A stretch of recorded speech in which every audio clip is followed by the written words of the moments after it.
When you think of North Africa and Rome, you might think Carthage, but in the early 1st century AD, a new threat rose in the form of a rebellion led by a character called Tacfarinas. Over several years, he led the Romans a merry dance. He even got right under the skin of Tiberius. I'm joined by guest expert Dr. Joe Ball to discuss this and much, much more on the Ancient History Hound podcast.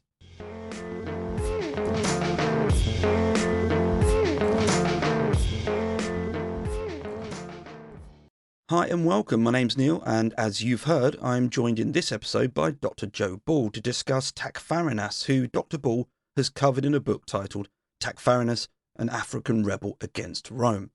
I bought this book and can certainly recommend it. There's a huge amount of information there, not just on Tacfarinas, but in the context of northwestern Africa and its relationship with Rome. In short, stick it on a wish list or just pick it up for someone. Dr. Ball was previously a guest on the podcast talking about Varus and the Roman defeat in the Teutoburg forest. She's an archaeologist specialising in the study of Roman army, Roman battlefields and Roman provincial conflict. In fact, Dr. Ball holds a PhD in the archaeology of Greek and Roman battle sites, which is currently being written up in a monograph, and is an early career research fellow with CIRCA, the Centre for Integrative Research in Conflict Archaeology. Dr. Ball is currently a lecturer in ancient history at Manchester Metropolitan University and a lecturer in the Department of Continuing Education at the University of Liverpool.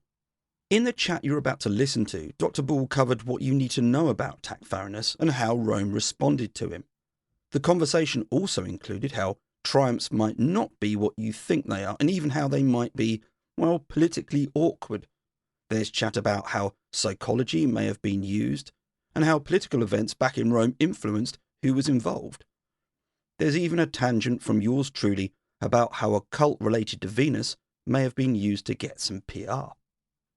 It was great fun listening and conversing with Dr. Ball. I hope you enjoy it, and please let either of us know. You can find Dr. Ball on Twitter, TikTok and Instagram with the handle Dr. J.E. Ball, so that is DrJeBall. And you can find myself on the same platforms as Ancient Blogger. There's also the Ancient History Hound subreddit and Ancient Blogger YouTube channel. And there's always a review or two if you can find the time. Okay then, here we go. Dr. Ball, thank you again for coming on the podcast. Oh, thank you so much for having me. Any opportunity I get to come on here, I will always gratefully take it. Fantastic. Thank you very much. To start with then, what drew you to Tacfarinas and covering his rebellion? Well, the rebels against Rome, they're always a fascinating bunch, aren't they? The people who look at the might of the Roman Empire and go, yeah, I think I've got what it takes to, conquer, to drive these people out of our territory and reestablish our independence. I have such admiration for everybody that ever takes arms up against the Roman Empire. But Tacfarinas in particular, he's just this fascinating individual and somebody who I think really isn't well known in Roman history, somebody who really deserved more of a light to be shed on him. He comes from a very different background to a lot of the rebels that we talk about. So usually we look at them as being sort of disenfranchised members of the local elite who are taking up arms against Rome to reestablish their positions at the top of their society. But we don't really see that with Tacfarinas. He's probably just an ordinary bloke who ends up taking up arms against Rome. And because the region that he comes from is not a recent conquest of Rome, it's somewhere that's been under Roman control for ages. And yet all of a suddenly all of these tensions come to a head, and he ends up, leading what could have been a major rebellion against Rome. So he's just this fascinating individual to me. One of the reasons I think there's a lot of value in your book is that you give quite a comprehensive history of North Africa. It's not just taken up at the point of where Tacfarinas becomes active. Could you give, therefore, a bit of an overview of where we're talking about exactly and something about the recent Roman involvement in that part of North Africa? Absolutely. I mean, North Africa is not really somewhere that people often associate with the Roman Empire. No. People know about Egypt, but the rest of the northern coastal region of North Africa really doesn't get the attention that it deserves. So in the context of Tacfarinas, we're talking about the northwest region of Africa, so the area north of the Sahara and between the desert and the Mediterranean coast. And we're talking about the region that's now known as the Maghreb, which is modern Morocco, Algeria, and then into Tunisia as well. And as you say, there's a long history of Roman involvement in this region, starting off with its conflicts against Carthage in the Punic Wars, which really are what draws Roman presence into Northwest Africa. But it takes a while for Rome to kind of establish itself as a powerhouse in this region. So it takes Carthage into its territories after the end of the Third Punic War. But then really there's not a huge amount of sort of direct sort of colonialization of the region. Rome works a lot with its client rulers in the region, particularly the kings of Numidia, becomes very reliant on them to sort of control the area on their behalf. But by the time you get to the later 2nd century, you're starting to have problems. So things like the Jugurthine revolt, which is another problem that Rome faces in this region. And then during the civil war between Caesar and Pompey, this region also becomes heavily involved in that conflict. So Rome has this kind of long presence in the northwest of Africa. But it's only really in the later Republic and particularly the imperial period where we start to see them kind of consolidate their control, making the region into provinces that will be directly administrated by Rome and making preparations for the long-term absorption of some of those client kingdoms into the empire itself. Thanks very much. I just wanted to touch upon something which I think sometimes is overlooked, and that's the fact that when you look at the map of the Roman Empire, often what you'll see is North Africa cut off, as if it just stops below the Roman states and the empire conquering those particular lands. But I think it's important to remember that it was being fed by sub-Saharan trade routes. There was a lot of activity below what you often see. So it didn't just stop there. Through accessing North Africa, Rome obviously brought itself into those sub-Saharan trade routes. There was really quite porous activity going on, cultural exchange, exchange of goods. So I just think sometimes that we don't see that. What we do see is the map. We don't understand that there's a current going underneath that of exchange, knowledge, goods, everything else going on. Yeah, absolutely. The Roman population, they live on the coast of Northwest Africa. And so, that's where people's attention is often driven. But you have some major indigenous populations living south of these areas of Roman control. The Garamantes, the Gaetuli, these people who Rome really doesn't understand and is in contact with. But when we read about them in the Roman historical sources, they're often quite derogatory about them. They characterize them as sort of nomadic barbarians. Yeah. But then actually when, in recent archaeological work, it turns out that these are sophisticated proto-states that are not actually hugely nomadic. There's large elements of settled population. There's sophisticated trade networks. And, Rome is in contact with these peoples and, over the course of time, ends up sending multiple expeditions south as well, reaching as far south as Nigeria. So, Rome is very much in contact with this sub-Saharan world. I just wanted to throw in the Garamantes there. You mentioned them. There are people who are absolutely fascinating. And what they did was, in a way, quite unbelievable. They were able to use the fossilized water and the aquifer below the sand. And through that, they were able to essentially turn desert into agricultural land. They were skilled craftspeople. They worked, I think it is particular gemstones. They accessed, again, the trade networks to the south.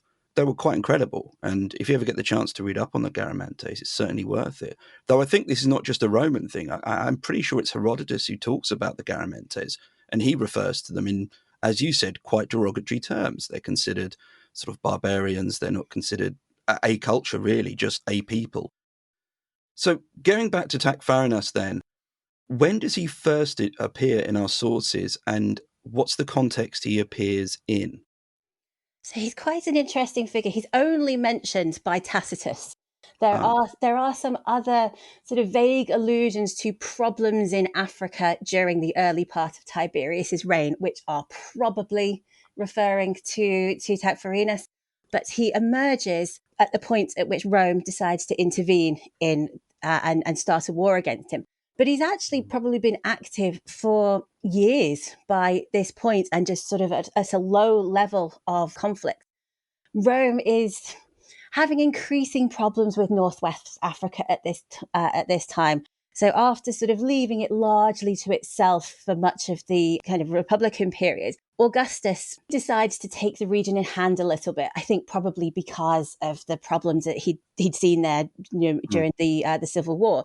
And so they're already fighting wars there. They fight a war against the Gaetulians about a decade before Tacfarinas emerges as well. So it's a region where we're starting to see it a little bit more in the sources, and then it culminates with this major revolt where Tacfarinas appears in the records when Rome goes to war with him in AD 17. Okay, so AD 17 is where we really find him appearing. I'm realising also that I say him Tacfarinas and you're saying Tacfarinas. Have I got my pronunciation of that incorrect? I think it's Either. personal. I'm just used to it. Yeah, I was Oh, going to okay, try and fair say enough. it your way, but I couldn't get my head around it.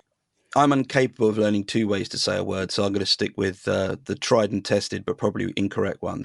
If we know little about Tacfarinas, what can we say that we know about him? And what I mean by that is a case of almost the dog that doesn't bark. For example, if he'd been from a noble family or a well-known background, presumably that would have been picked up in the sources. So the fact that that isn't mentioned means that we could probably speculate that he is, well, not someone of any reputation or anything like that. This is it. Yeah, as far as we know, he is just an ordinary person. So Tacitus does mention at some point that he becomes a tribal chieftain as a result of his sort of successes and Right. efforts against Rome, which implies that, this is something that has happened unexpectedly, that there was no reason why he was going to rise to being part of this, to being the chieftain of this tribe.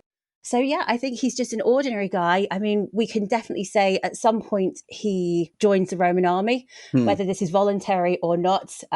We have no idea, but I suspect, given what's going on in the region at the time, that his joining is probably more likely to be forced rather than him, Okay. voluntarily recruiting. But we can't be certain either way. We know that he serves for a period of time in the Roman auxilia. The implication is that he's a cavalryman, but Right. again, that's largely based on the fact that he comes from this region, and particularly Numidia, which is known for its cavalrymen and for the units that it sends to Yeah. the auxilia. So I just wanted to talk about the effectiveness of the Numidian cavalry. These were an exceptional fighting force that the Romans had experienced the nasty end of, but then recruited and brought into their army. Could you briefly just talk about the Numidian cavalry and what they sort of did and how they functioned? Absolutely. So the Numidian cavalry are one of the elite cavalry units of the ancient world. Rome comes into contact with them for the first time during the Second Punic War, when Hannibal deploys them against Rome, and Rome is never able to come up with an effective counter to these Numidian cavalry. Rome is rubbish for cavalry. Yes. It relies constantly on the Yeah. horsemen that it recruits from allies. During the course of the Second Punic War, due to all of the alliances being made and broken and all of the chaos that Rome is able to stir up diplomatically, the Numidian cavalry end up fighting for Rome. And from then on, they become one of these reliable units that Rome relies on for its horsepower. And they are a spectacular unit. They're a light armed cavalry, so they can move really fast within the landscape. They can launch surprise attacks. They have great maneuverability. The training that they go through means there's this wonderful relationship between the horse and the rider, so they can perform all of these maneuvers that, when you see them described in the ancient historians, and they're sort of talking about all of these complex movements that they can Yeah. make, figures of 8 and all of these things around the enemy or encircling them, they sound like formidable opponents. And Rome continues to rely on them well into the imperial period.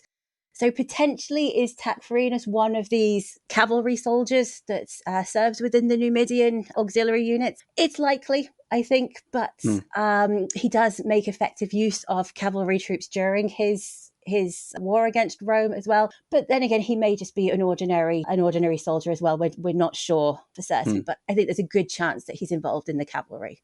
People sometimes think of cavalry as being a sort of homogenous unit in the ancient world. The reality was that cavalry were used for a variety of different purposes based on their skill set. You had the melee cavalry, the sort of heavy cavalry, and the general sense that they would have fought in a sort of melee context. Though there is some arguments and some debates as to whether or not it would have occurred on horse or on foot. That's a separate debate. However, when you've got the Numidian cavalry, one of the reasons they were so good, and the point that you well made, is their maneuverability. These are not melee cavalry. These aren't cavalry when you think of people fighting against each other on horseback. What they're going to do is they're going to get up very close to you. They're going to throw javelins and then get out of danger's way before you can even blink, assuming you're able to blink. They were exceptionally good at scouting. They could fulfill so many different functions. And when you read either Livy or Polybius and you're reading about Hannibal, what you're reading about is them fulfilling a bunch of different functions. Livy describes them as being gaunt, very small, very unarmored. Yeah, they don't have any armor really. They just have a shield and some javelins. And he describes them in quite, again, derogatory terms. These aren't the sort of sweeping big guys on big horses or anything like that, but they're devastating. The Numidian cavalry are crucial. They turn up and they are often the force that delivers a very vital blow at the right time. It annoys me sometimes when people talk about Hannibal because they always talk about elephants, and I always have to point out the fact that elephants really did nothing in Hannibal's campaign. I'm not trying to dig out the elephants, by the way. These are not animals. I think it's Cicero who pointed out these are peaceful animals. These are not animals suited to war. However, when Hannibal does what he does in Italy or in the Italian peninsula, he does it with the Numidian cavalry as one of the main strengths that he has to wield against the Romans. As you've well pointed out, Romans did not know what to do about this. They had no idea. But then they do what Rome often does when they come across a really good unit, and that is they use them. Yeah, the ultimate magpies, aren't they, of the military world? Yep. Anything that's better than what they have, they nick it. I did find reference, actually, to the Numidian light infantry being used in Caesar's war or conquest of Gaul. He cites them being used as archers and light infantry. So they obviously weren't just horsemen. It does give, I suppose, an insight into the fact that they weren't just one type of fighter. They're obviously a multi-skilled people in the sense of how they could enact warfare. Yeah, and you get this impression across sort of all of the different Numidian troops that they're very hardy as well. That that I suppose potentially because of the environments that they are operating in as they're sort of training and developing their skills in Northwest Africa. That they're used to having limited supplies. They're used to sort of marching hard or covering long distances. That they are, and with the cavalry as well, that their horses are incredibly hardy as well. Yeah, I remember reading. There's one of the sources actually that talks about the fact that they can just live on anything. Yeah. Because when you have, and again, this is a really important thing to think about because we're talking about logistics. When you're trying to move armies around, you've got to come up with a huge amount if you've got cavalry, because a horse will consume a lot of water. It needs a lot of fodder. If you've got a horse that's effective but doesn't need a huge amount of water and it can eat more or less anything, wow, that's a huge asset. That's it, so they're great troops to have in the field. They're both effective and, relatively low maintenance compared to everybody else. So, why wouldn't you want them, on your side rather than fighting against them? When we're talking about this event, so we're talking around sort of AD 17 or the lead up to AD 17. What else is going on around the Roman Empire? And could anything around the Roman Empire have sort of exacerbated this or sort of facilitated the rebellion in any way? I think that the political context and the military context of what's going on in the empire more widely is really quite crucial to the events that we see happening with Tacfarinas. So, we're talking, I think he's probably active, as I say, for a fair few years before AD 17, when Rome takes up arms against him. So we're talking about the time when either Augustus's late reign or Tiberius's early reign. So the point where Augustus is aging, he's quite frail, and he's been wounded by the AD 9 virus disaster and by the loss of the 3 legions in Germany, and sort of that psychological wound, I think, is still quite fresh for Augustus at the time when Tacfarinas is probably starting to take up arms against Rome on a kind of local level. In that, the empire looks maybe a little bit weak, a little bit more fragile than it had done. Maybe it's a time where if you are inclined maybe to start taking advantage of Rome not maybe being as militarily formidable as it had once seemed. And then, of course, when Tiberius comes in, he's told by Augustus, military affairs are no longer the priority. Don't conquer any new territories. Just be happy with what you've got. And Tiberius, we get this impression that he's quite a reluctant emperor. So even though, Yeah. he's been a military commander himself, he's very experienced and he's a very capable individual. But Mm. the impression we get is of somebody who doesn't really want to be the emperor, and ultimately, leads to him withdrawing from public life later on in his reign. But so if you're Tacfarinas, if you're thinking, well, are the Roman authorities, are they really going to care what's happening in some corner of Northwest Mm. Africa at this time? And of course, at the same time, a couple of years before Rome starts taking action against Tacfarinas, you have Germanicus leading a large army into Germany to go and take revenge for the AD 9 Varus disaster. So Rome's got its eye on a different military ball at this point, Mm. and it's very easy to see this as an atmosphere that can be taken advantage of. Could we consider then what the situation was up until the outbreak, or shall we say the formal rebellion, as it were? Do we have a sense of what Tacfarinas was doing, what the numbers of his army or men were, the sorts of things he was getting up to that was starting to alert Rome, or certainly put what he was doing on the map? It's hard to work out what he's doing, what his intentions are at this early stage, whether he's always planning to lead a major rebellion against Rome, or if he's just looking to cause some local problems and maybe enrich himself at the time. So he starts off in what the Roman sources describe as just in banditry. They Mm. refer to him as a latrones, a bandit, quite a derogatory term. Later on, they recognize him as a military leader, but in this early stage, they don't. They just dismiss him as a common criminal. Mm. So he deserts from the Roman auxilia and he starts building up a war band. And he employs a certain level of sophistication in this. So he takes his recruits, all of them, and he evaluates them and their potential when they join him. And if he thinks that they are just, common or garden warriors, then he hands them over to the command of one of his most trusted kind of officers called Mazippa. And they are sort of his primary raiding band. They go out, they cause chaos and slaughter and Yeah. fire and everything in all the Roman settlements. Those recruits with potential, Tacfarinas takes over the command of directly, and he trains them as if they are Roman troops. Oh, So, okay. so he equips them in with Roman armor and Roman weaponry, and he drills them as if they are Roman soldiers. And he organizes them into a battlefield unit that operates like an auxiliary unit does, or indeed as a legion does. Hmm. So we don't know exactly how many troops that he has. I mean, numbers in for armies in Roman sources are Oh, yeah. notoriously unreliable Speculation. anyway. But I think we're definitely looking at thousands, if not over time, tens of thousands of Wow. soldiers. When the sources talk about Rome engaging with Tacfarinas, they imply that the Roman troops, which are probably around sort of 5 to 10,000 in the early stages, that they are outnumbered a bit by Oh, Tacfarinas, okay. but not massively so. So I imagine that there's around about the same number that Tacfarinas has, maybe somewhere sort of between 5 and 15,000 soldiers. But how many of them are these sort of trained pseudo Roman auxiliaries, and how Hmm. many of them are just part of the war band? We don't know. But Tacfarinas, certainly he has enough troops that he thinks he can put an effective effort together against Rome in the field.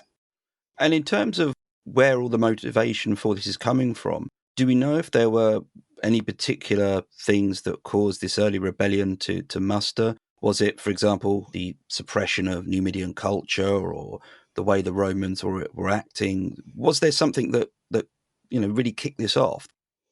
So there seem to be a few things that are going on that are potentially contributing to growing unrest in this Right. region at the time. So, as I said earlier, Augustus at this in his reign is taking a little bit more of a proactive approach to Northwest Africa, so starting to administrate it more as a formal Roman province.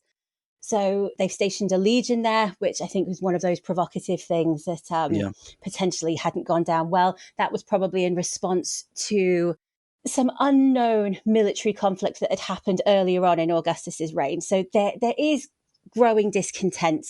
There are several references to conflicts in this region with the indigenous peoples, to Roman commanders being awarded triumphs. So Oh, okay. So, yeah. having engaged in a war that kills at least 5,000 of the enemy and sort of being given honours. in recognition of that. So we can see that there is a background of growing discontent against Rome that is just almost waiting for that spark to set it off. Towards the end of Augustus's reign, we start to see some really unpopular things coming in. There start to be land surveys, which the people who live in this region are well aware that taxes are not too far behind. So up until this point, they have largely been spared from any kind of Roman financial administration. But it starts to look like Rome is going to introduce taxation to the region. There also seems to be suggestions that Rome is confiscating land that typically had belonged or been used by the indigenous population, particularly by the nomadic people. So Rome is taking control, so building on these pasture lands and then denying people the passage that they've traditionally always enjoyed, completely sort of bulldozing over that native way of life without any sensitivity at all. And again, so this is something that seems to be provoking some discontent. And then particularly Rome builds a major road in the region from the legion's base at Amidara to the coast at Tacfarinas. And it builds a major road that crosses the traditional pasture lands and the nomadic lands of the people that Tacfarinas seems to come from. And this seems to be a major contributing factor as well. I think this was a straw that broke the camel's back type event. Absolutely. This is the point, I think, where the realities of living under Roman control are horribly realised. Yeah, this is often what we see with rebellions is the fact that, they don't break out straight away. They break out once Rome starts to try and administrate regions as a province. We see that in Germany. Right. We see that in Britain with Boudicca and things. It's when the Romans they do to a degree take some effort to not annoy the indigenous population too much in the earlier stages of, after conquest or assimilation of a region. But at some point, they've got to start introducing, from their perspective anyway, they've got to start introducing taxes and things. They've got to make these regions pay for themselves. And I think it's that reality that the population in Northwest Africa is seeing at this point of going, okay, this far, and we're either going to have to make the decision to stand up to Rome or just to submit ourselves to death and taxes. We're talking now around the date of AD 17. There's been a sort of more formal rebellion, and Rome's now realising that it's got to engage and respond accordingly. Now, this was felt under a number of proconsuls. In case you're wondering and listening to this, what a proconsul is, you have provinces in Rome. Some of them are senatorial, that is to say, governed in theory by the Senate, who can elect a proconsul to act as governor there. And in the end, we have 4 in total that deal with Tacfarinas and what he's up to. In case you're wondering why there are 4, they only have sort of 1 or 2 year stay. It's a good thing in a way because you have rotating people, you've got patronage, you can move people around. No one builds up too much of a, shall we say, a power base to challenge anyone else. The downside is short-termism, is that if you've only got someone in for a year or 2, they're not going to think long term, and they want that triumph, they want that glory early on. And I sense that there's, as we'll go through them here, there's almost a sense of we need to do this really quickly, sort of supermarket sweep. We need to get round as quickly as we can, win a big victory, because I've only got a year or 2 perhaps to do all of this. So you can't really put in long-term policy decisions. Could you take us through each of these, and perhaps with each of the individuals just talk a bit about what they did and anything else of note? So the first proconsul that deals with Tacfarinas, and who, potentially had no idea of the chaos that was about to erupt around him, is called Marcus Furius Camillus. He is not a great military person. He's an administrator. He is probably in position to start this process of taxation and, to administrate the region. And then all of a sudden gets this command from on high saying, oh, by the way, you've got to lead your legion into battle against this local bandit rebel. And he does this amazingly. He takes up arms against Tacfarinas and seems to win a pretty easy victory, because at this point Tacfarinas is quite overconfident. He goes, I've got my own trained legion. I'm up against this Roman administrator that's got no experience in battle. I'll abandon my guerrilla techniques and I'm gonna fight him in pitched battle. And Tacfarinas loses. He loses quite badly, but he survives at least, and he escapes with the surviving part of his army, and he disappears off into the desert, and Rome doesn't pursue him, thinking, that they've broken his power, thinking, who's going to follow him now? He's built up this little war band. We've given it a kicking. He's now going to go back into obscurity, and hopefully we'll never hear of him again.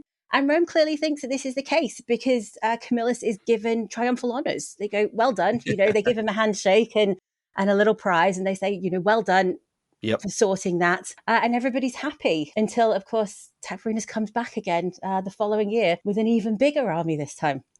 And what we see now is the second proconsul that deals with Tacfarinas, who's called Lucius Apronius. He inherits this conflict from Camillus because Tacfarinas has come back bigger and better than he was before. And this is where we see the potential danger of Tacfarinas really becoming evident to Rome. He's learned his lesson to start with. He does not engage Rome in pitched battle, again, despite Apronius' attempt to lure him into it. He uses hit and run irregular tactics, so that kind of stuff that the Numidian cavalry is really good at doing. He attacks Roman soldiers when they're out foraging or when they're on the march. He starts attacking settlements again, doing that thing of going in, a very quick lightning attack, and then getting out before there's any resistance to him. And he finds this incredibly effective. And the Romans who are in the region obviously start to get quite scared of him and quite intimidated. He comes up at one point to a unit that's stationed at a fort on the Pagida River, and they sally out of the fort to engage in battle with Tacfarinas, and then they run away. These Roman soldiers, before the battle even properly starts, they take one look at Tacfarinas and they scarper.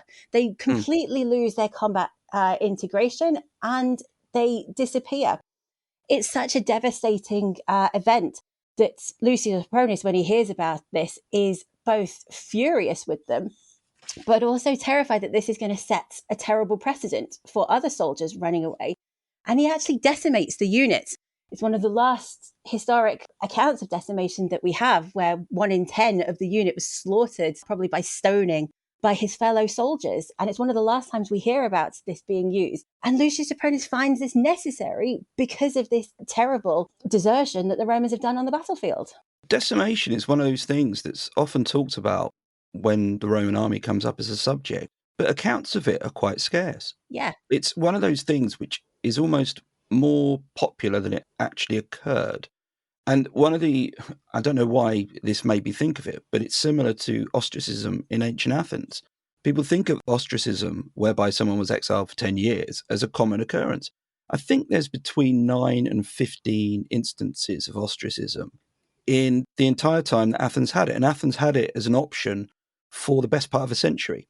And yet we always think of ostracism as being perhaps more common than it was. It wasn't really that common at all. Likewise, decimation. And I did read quite an interesting argument as to why it stopped being a thing with the more professional army. And that was because it was more useful when you had an amateur army at Rome, because it was about inspiring fear. You need to be more frightened of what could happen to you by your fellow soldiery than by the enemy. And men in that situation, they're not professional soldiers. Perhaps they needed that as a steer, to prevent them doing exactly what you've just described. When you start doing it in a professional army, though, you've got a very different context. And that can actually cause more of a loss of morale than it might do, because these are guys who you knew or might have served with for several years. In the Roman army, by this point, you had units formed of smaller units. So the person in theory that could be asked to stone you to death or kill you in some way could have been someone you could have been serving with for 5 or 10 years. I think is a huge indicator of just how serious this event was, that they were doing that. It is an incredibly rare punishment. As you say, it's something that in all of the Roman history, I think there's less than a dozen, and the vast majority of them come during the Republican Civil Wars. So they're instances where, you really do have to maintain this loyalty and this sort of battlefield resilience, and you have to sort of make people afraid of it. But yeah, absolutely, it just completely really disappears in the imperial period, because it would be hugely counterproductive to encourage your soldiers to build up these social bonds over years that are actually one of the keys to your strength in the imperial period from the perspective of the Roman army, to then ask them to violate that by stoning each other to death. It's just not helpful. So yeah, it shows that in this instance with Tacfarinas one, that the soldiers have actually done it, that they fled from this enemy. I mean, it's a hugely disgraceful thing to do in Roman warfare. You don't run, especially from this, No. from this African barbarian who's roaming around. That's absolutely something that you shouldn't do. But obviously, Lucius Apronius is worried that other units are going to follow this example, and he's got to, bring in this, relatively archaic punishment to try and stop that happening. So he shows that on the ground, reading, this against the grain, there's a huge amount of worry there that the Roman army is not actually going to stand up to Tacfarinas, that they're just going to run away again. But he does get a victory against him, or rather, it's his son who gets a victory against Tacfarinas. Yeah, so ultimately, Tacfarinas, he finds this period of raiding to be so profitable and so successful that he has to abandon his high level of mobility to make a permanent base so that he's got somewhere to store all his plunder, because he's done so well against Rome. So, that's not a bad thing in and of itself. But the problem with that is that it limits Tacfarinas' army's mobility, partly as well because they're not willing to travel too far away from where they've stored all of this booty. And so Lucius Apronius is able to identify where Tacfarinas is and run him down and engage in another battle against him, and does once again. Once you get Tacfarinas' army onto a battlefield, they're no match for the Roman legion again. And so Apronius manages to defeat him again quite comprehensively, captures all of that booty that Tacfarinas had so carefully collected together. And once again, Tacfarinas disappears with the remnant of his army into the desert. And that brings us to a dedication that I read in your book, that his son made a dedication to this victory at Venus Erycina, which is a temple in Sicily. Now, the reason this pricked my ears, because I'd actually been researching it for one of the episodes on festivals, and if you've been listening to that, you might recognize this. But Venus Erycina is quite an unusual cult in Rome. So it starts way before Rome, weirdly enough, because in Sicily, for those, again, plug in another episode series. If you've listened to my mini-series on ancient Sicily, you would know that you had Phoenicians, you had Greeks on the island, and Eryx, which is where this starts, was a native settlement. And initially there seems to be a shrine to the Phoenician deity or goddess Astarte there. And Astarte is often identified with the Greek Aphrodite, which is why we get to Venus. Now, this doesn't happen for quite a while because the Romans don't take Eryx until around 249 BC. But when they do, the cult there is known as Venus Erycina. So it has this element of an overseas or foreign cult. The Phoenician element is still there. And in 217 BC, there's a decision taken to build a temple to Venus Erycina and establish a cult in Rome. And this is done because of Hannibal. Or rather, this is done indirectly because of Hannibal. At the time, we have an individual called Flaminius, and he was a consul, and he was leading an army against Hannibal. And as part of your duties as a consul, you're expected to undertake a number of different rituals and rites and everything before leaving the city and leading your army out. He did none of these. He just scarpered. And that caused an absolute panic at Rome, because the last thing they ever want to do is offend the gods. And they thought he had. Now, as it turned out, Flaminius met Hannibal at Trasimene, and, well, you can guess the rest. He didn't do particularly well. He doesn't last very long there. Huge defeat. And as part of making amends with the gods, they decide to build this temple and cult to Venus Erycina there. And some people have argued this is an idea of what's known as a vocatio, which is that you try and get the enemy deity on side with you. Because obviously with Venus Erycina, you've still got this Phoenician element to her, and therefore Hannibal being Carthaginian, which links to a Phoenician culture, they're trying to appeal to a Phoenician deity or elements of a Phoenician deity to help deal with him. And in fact, Rome does this in another way when they bring in Cybele about 10 years afterwards, actually, into the Roman pantheon to help deal with Hannibal. But by the point they do that, Hannibal's actually looking to leave the Italian peninsula. But anyway, the point is Rome's perhaps more porous than we often give it credit for bringing in foreign deities or establishing cults. I wonder when he was dedicating the spoils that he'd taken at Venus Erycina, perhaps Lucius Jr. was trying to make a connection there to the wider successes that Rome had against enemies from North Africa and knit himself into that sort of glorious heritage, as it were. Absolutely. I think that's a really good way to look at it. I think that Northwest Africa is a place that in the past, as you say, a lot of military glories had been won there. There are some really notable Romans, and if you can make yourself part of that sort of military pantheon of Romans that have enjoyed great military success in the region, then why would you not do that? And I mean, it's great when you look at the dedication that is made at the shrine of Venus Erycina. Just one little bit of it says that the sword is reddened by the enemy, worn by slaughter, and the lance completes the trophy by which the fierce barbarian fell, pierced in the face. So Wow. it's a very brutal and very martial dedication. So anybody that's sort of reading that is going to be absolutely swept up by the very brutal nature of the war. And I think that sort of gives us an indication that when Tacitus is just summing up these events in, a short paragraph of stuff that's happening in this period, he's completely glossing over how serious this conflict actually is. If the people that are involved in it are thinking, potentially that they've called on the divine help of this god that Rome had, in a very Roman way, had nicked off local people centuries earlier, it suggests that they had been asking for divine help in this conflict.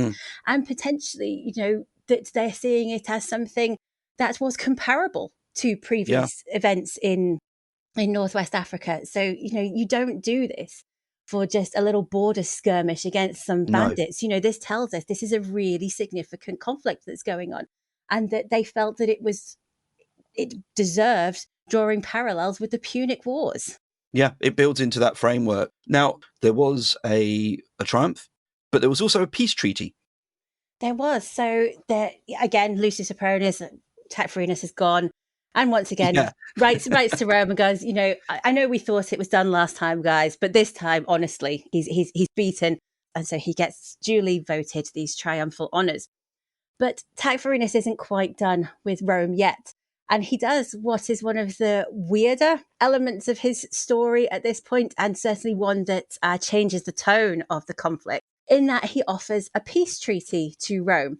But he doesn't do this like any other rebel leader would, of sort of negotiating with the proconsul or something. No, he sends an embassy directly to the Emperor Tiberius.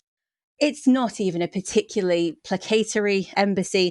It goes with the message of saying either you make peace with us, you give me some land that I can rule independent of Rome in perpetuity, and that all my men can go to, and you offer amnesty, and you swear that you won't break this, or I won't stop until I've destroyed you. And Tiberius receives this embassy, and you can imagine the fact that they think that Tacfarinas is a bandit, that he is part of a people that they dismiss as just being sort of nomadic barbarians. And then that this guy has written to the Emperor of Rome as an equal and has sort of said, you will make peace and it will be on my terms.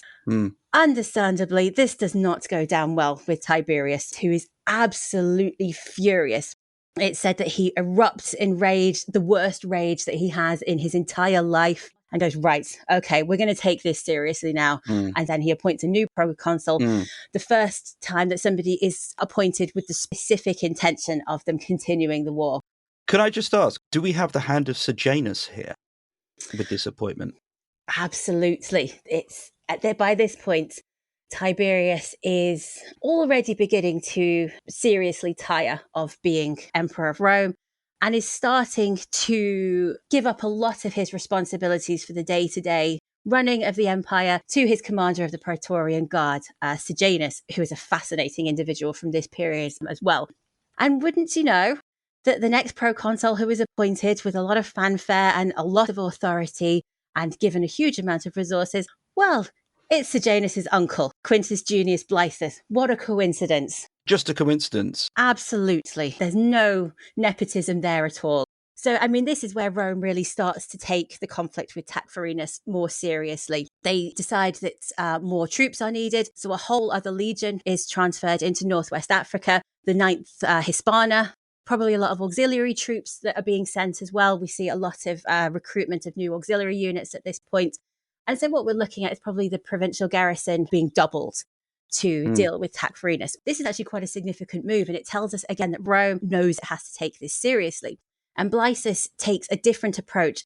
And he's the first proconsul that arrives in Africa knowing that he is going to fight against Tacfarinas. And I think that's a really important point, is that he thinks about what his strategy is going to be before he arrives.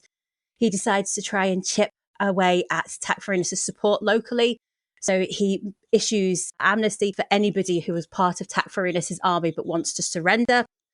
He realizes that this lumbering Roman field operation, where these large, the large legion or the sort of subunit moving ponderously in these very slow marching columns being centered at one legionary base at Amidora, is not working.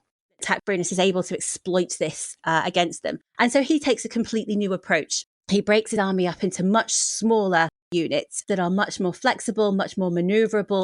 Instead of having one base, he found military installations and starts to put pressure on Tacfarinas when he's attacking places. So where Tacfarinas had been launching attacks against settlements or the Roman army and disappearing before any sort of counterattack could be launched, the greater maneuverability and flexibility of these Roman units meant that they were able to counterattack effectively. And so they put pressure on Tacfarinas. He can't disappear back into the desert or into the landscape or the mountains anymore because he's followed by the Roman troops. And so what we see is the Romans actually using Tacfarinas' own field operation against him. And they actually adopt these irregular techniques and they operate like Tacfarinas had been doing.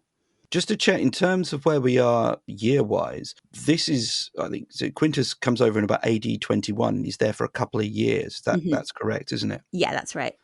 There was a triumph that did it without any kind of pitched battle, but he did capture the brother of Tacfarinas. Yeah, this is it. This is the first time where there is sort of no big showpiece event that sort of signals the end of the war. It's just this chasing down of Tacfarinas, this constant sort of nipping away at his force and inflicting a number of smaller defeats on it.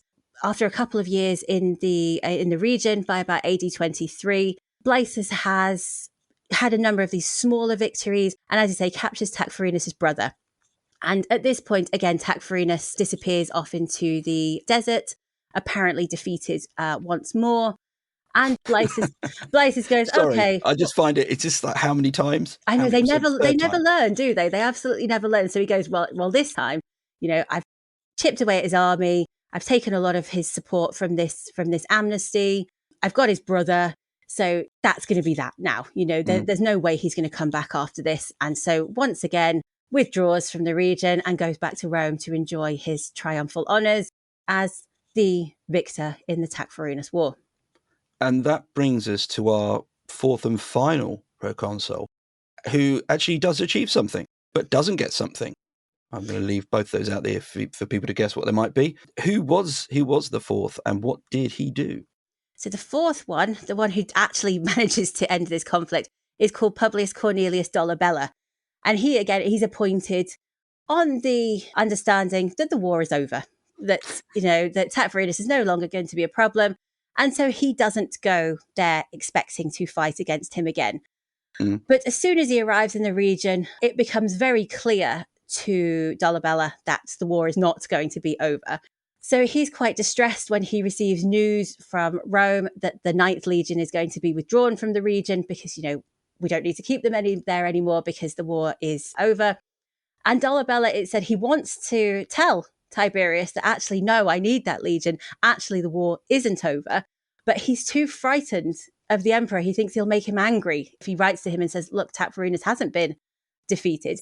Because, Of course, Blaesus, the person who has just declared this most recent victory, is the uncle of Sejanus. So you can't, would you want to go right to the emperor and say, your favorite uncle, actually, he lied to you. This war is not over. Actually, I still need that legion. And actually, there's still problems here. So Dolabella is a little bit stuck about what to do. He has his resources massively cut, but he is borne out. Tacfarinas comes back again and starts his old tricks once more. So starts attacking Roman settlements again, starts attacking military installations. He lays a large-scale siege to the Roman position of Turbasicum. But as soon as Dolabella hears about that, he marches the legion and the troops that he does have over to lift the siege. and fights against Tacfarinas, who, again, sustains a bit of a defeat once he's fighting in a pitched battle against Rome. And Tacfarinas flees. And this time, rather than going into the desert, he heads west and he goes into the Mauritanian mountains. And he decides he's going to hide out from Rome for a little bit there and sort of reconsolidate and decide what he's going to do. Now, Dolabella hears about this. He knows that Tacfarinas is withdrawn, and he gets intelligence telling him where Tacfarinas has gone. And he knows where that is. It's a place called Auzea, and Dolabella knows where it is because it's a former Roman military installation that Tacfarinas had burned and destroyed earlier on in the war. Right. And so he knows exactly where Tacfarinas is. He presumably knows the layout and everything. He must have had some quite good knowledge about where Tacfarinas was, if it was an ex-Roman fort. And this could only be a good thing if you're a commander trying to take that place or attack it. That's it. He knows exactly where he is. He knows all of the landscape around it, which enables him to make a plan for a surprise sneak attack on the Tacfarinas and his army. So he leads a small subunit of men, and they deployed to go towards Auzea, and they creep up on around the rebel camp overnight, and they wait until dawn, and then they come crashing in with a surprise attack at the moment of dawn when Tacfarinas and his army, they're still asleep or they're just waking up. They are, they're not equipped, they're not ready to fight. They do manage to sort of get themselves into some battle order pretty quickly, but they never manage to get into a good position, and the Roman soldiers end up slaughtering almost all of them. It's an incredibly brutal episode based on the description in Tacitus, who talks about the Roman soldiers unleashing all of the frustrations and all of the fear and all of the trauma that they've suffered in the previous years of conflict against Tacfarinas. And so that they don't take prisoners, they just kill everybody that they can. They just engage in this complete bloodshed.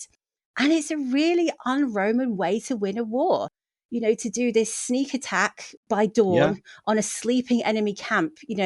It's something that I think is not really this victory, even though it is the one that ultimately puts down Tacfarinas. I think it's a bit of a shameful victory in some ways because, yes, they've won, but they haven't won it in a properly Roman way. It's not something to be proud of, the way that they have done this. But ultimately, it's effective. And Tacfarinas, they're trying to take him prisoner. Of course they are. They want to take him to Rome. They want to parade him through the streets. They want to humiliate him, and then they want to execute him in front of the baying crowds that will come out to watch it. Tacfarinas is well aware of the fate that awaits him, and so he ensures that he dies in the battle. He throws himself into the heart of the conflict, and it ends up being impaled on Roman weapons and dying there on the battlefield, along with probably the majority of his men. Finally, with this, the war is actually over. And to celebrate, they don't have a triumph. They don't, no. I mean, whether this is a publicity thing of sort of going, well, given that Blysus, and the important position that he holds in the imperial regime through his nephew Sejanus, whether they sort of go, well, it would be an embarrassment to hold a triumph for that. Or maybe, I say the circumstances of the victory are not glorious, and there is, there are no prisoners to parade because you've killed them all. I was thinking that. What do you show? There's nothing really to sort of present and parade in front of everyone. This is a victory which doesn't have any substantial PR, which does seem strange because it does solve the problem that the previous triumphs didn't. Yeah, how do you PR spin this victory? That it's taken you nearly 8 years to conquer this dangerous barbarian from the fringes of the empire. Well, if you put too much PR on that, then you're undermining your narrative of him being this inadequate barbarian from this region, and you'd be showing that actually these are people who are formidable and a threat, and maybe making them seem more capable than you actually want to. Yeah. And I mean, with the triumph, what would you do in terms of any plunder that you take from Tacfarinas? That's stuff that he's already nicked from Rome already. So you would be parading your own stuff that you'd recaptured through the streets of Rome. Again, how do you play that as a positive outcome? You just can't. So instead they just let this victory sort of slide under the imperial propaganda radar. There's no coins that are minted for it. There's no celebrations in Rome. But there are commemorations more locally. So we see victory monuments, not specifically to the conflict, but sort of commemorating officers who had served in the conflict, seem to be putting up memorials to themselves and their actions in sort of more local cities within Northwest Africa. But in terms of a big imperial celebration of this actual victory against Tacfarinas, no, it's just allowed to pass fairly anonymously. In terms of Tacfarinas, then, how was he appreciated? And in the more modern times, how is he being used or depicted? One of the interesting elements of his reception actually comes in the 19th century when France is trying to conquer Algeria. So is operational as an imperial power, just like Rome was. And he faces a lot of resistance in the same way as Rome had done with Tacfarinas. And this incident or this conflict becomes kind of a learning exercise for the French military authorities, who they read about how Rome had taken on Tacfarinas, and they used that as a blueprint to plan their own operations against the rebels and insurgents in Algeria in the 19th century. And so Tacfarinas sort of gets a new level of appreciation from that point on, Right. in terms of sort of the strategic master plan that he had actually put in place against Rome, that he had. And this is really where we start to see him maybe getting some of the recognition that he properly deserves. Unsurprisingly, under the colonial period in Algeria, people were not encouraged to support Tacfarinas too No. openly. He was No. not a popular figure among that regime. But as soon as Algeria starts to get its independence from France, once we move into the post-colonial period there, Tacfarinas becomes, again, a popular figure. He becomes almost a national hero. Right. He's overshadowed a little bit by some of the bigger names in this, so like King Juba, who had been involved in the civil war period between Julius Caesar and Pompey, or Jugurtha, who earlier on had taken Rome on in a large-scale revolt. But Tacfarinas starts to be recognized as a national hero in Algeria, as Right. somebody who contributed to the pre-colonial history and even nation formation of this region, to the degree that now it's a popular name that's given to people in the Oh. region. There is a musician called Tacfarinas who does a lot of traditional indigenous musical themes, as well as some really catchy pop songs as well. If you listen to some of those, they get really stuck in your head. So it's a name that is, it's been revived in the last sort of 50 to 70 years or so. He's a big part of the school curriculum now. He's sort of taught on this local level. And as I was informed by somebody, I don't speak the local dialect of kind of African Arabic, but apparently Tacfarinas now just means bandit in the local Oh, okay. language, which is something I discovered since writing the book, because I don't speak I don't No. speak Arabic, but yeah, so it's actually become part of the local linguistic landscape as well. Oh, that's fascinating. Thanks for that. And again, I always think it's really important where we can to see how depictions of people change and they manifest slightly differently. Otherwise, you get stuck with the Roman depictions, so you're just using those. Before we finish up, then, I've just got a couple of questions. The first is, what surprised you the most when you were researching this book? So when I started looking at Tacfarinas, I had no idea even that I was going to write a book about him, because I Mm. thought it's just an interesting counterpoint, another minor rebel in the early imperial period. And then as I started going and sort of went, oh, actually, there's a bigger story to tell, and I want to make this into a book. And what continuously surprised me was how good he was. That I think I fell into the trap that so many other people have done, of sort of dismissing him as this minor rebel, because Mm. that's how Rome characterizes him. But when you look into things like the decimation, particularly, was one of the things that really struck at me when I Mm. was looking into it. When I started to think of what emotions and the things that are underlying the Roman soldiers doing that, that was one of the things that really surprised me, was how frightened they were of him. Mm. That in a way that we don't see that so much in Rome's attitudes towards its enemies. It's always sort of got this superiority of it, and that ultimately we will overcome whatever. So seeing this fear that they had was something that really, really surprised me. I think just how seriously Rome took him, and how afraid they were of his potential impact. Well, just to go back on a point you made about Tiberius and the treaty that he sent him, we can't consider that realistic. So it obviously had a different objective, and that was a sort of psychological wind up to give him some sort of psychological advantage. It may well be that one of the reasons that he was able to foster that much fear around the Romans was because he was very good at psychology, which wasn't reported because we don't have these full accounts of things. But there might have been things he was doing that we don't have records of that were sort of creating that sense of, apprehension about dealing with him, using those kind of skills in order to destabilize the Roman sort of psyche, as it were.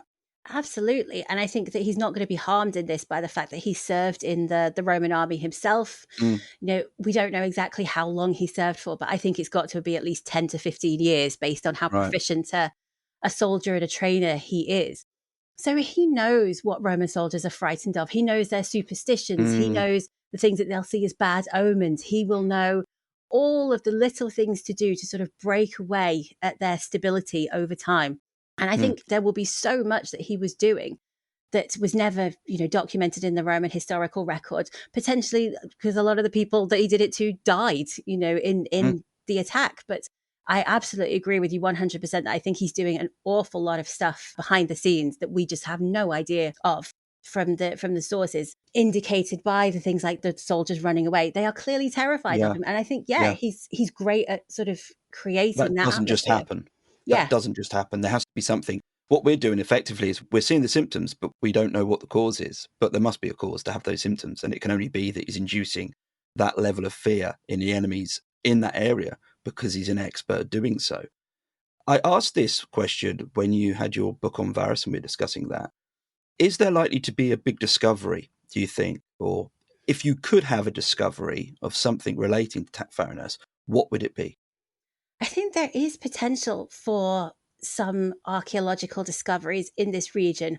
I think the realistic ones are maybe going to be to identify some of the military installations that were founded under Blysus, particularly to Mm, kind of harass Tacfarinas in that later stage of the war.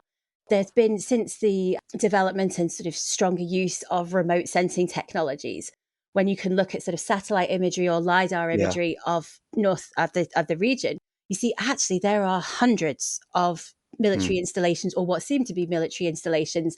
A lot of them now haven't been excavated yet because of various political problems in the yeah. region, and so it's impossible to sort of date them at all, even to say if they're Roman at this stage.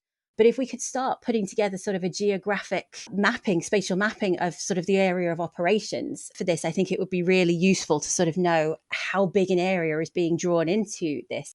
I mean, I'd love to find a battlefield. Who wouldn't Yep. want to find the Yeah. battlefield? Unfortunately, given the nature of particularly that final battle, whether there would be anything left, I don't know. Mm, Because it's such an atypical Roman battle, because they don't mm, use projectile weapons in it, and because it's over pretty quickly. The typical assemblage that we find on Roman sites wasn't really deployed at this in this engagement. So whether we would find it would be difficult to say. But I mean, obviously that's the top of my wish list for Tacfarinas discoveries. Otherwise, I mean, some more inscriptions would be great if we could uncover some other dedications or memorials that are on a local level commemorating the conflict. That would also be pretty high in terms of allowing us to get a better idea of how Rome viewed this conflict and how mm. serious it was from their perspective. So my realistic ones are inscriptions and bases. My daydream is the battlefield. We can only hope that something pops up. The last question is a bit cheeky. I appreciate that you may not be able to say anything, but is there a possible topic you have in mind for your next book? Absolutely. So the next book is again following this theme of resistance to Rome, moving slightly northwards again. The next project is on King Decabalus of the Dacians, looking at Oh, his yeah. conflicts against Domitian and against Yes. Trajan. What's the timescale on that? That should be coming out in early to mid 2027. Brilliant. Definitely have you on the podcast for that because, Absolutely. oh, for all the reasons, if you've listened to either of these previous episodes, you'll know why I want you back on the podcast. I have nightmares about the Falx, which is a Dacian weapon. You can look it up. It just looks horrible. Yeah, So there we go. it's a terrifying weapon. And, Mm, obviously, It's not the sole reason, but getting to go to Rome and to look at Trajan's column professionally for research is also going to be a benefit of this That's this amazing. project. I really appreciate you coming on the podcast. I know the listeners do. I had some really good feedback from the episode you did on Varus. So thank you again for coming on, and thank you very much for the book. And if you're listening to this still, I strongly suggest that you add it to a list or buy it for a friend. So thank you so much for having me. Thank you so much.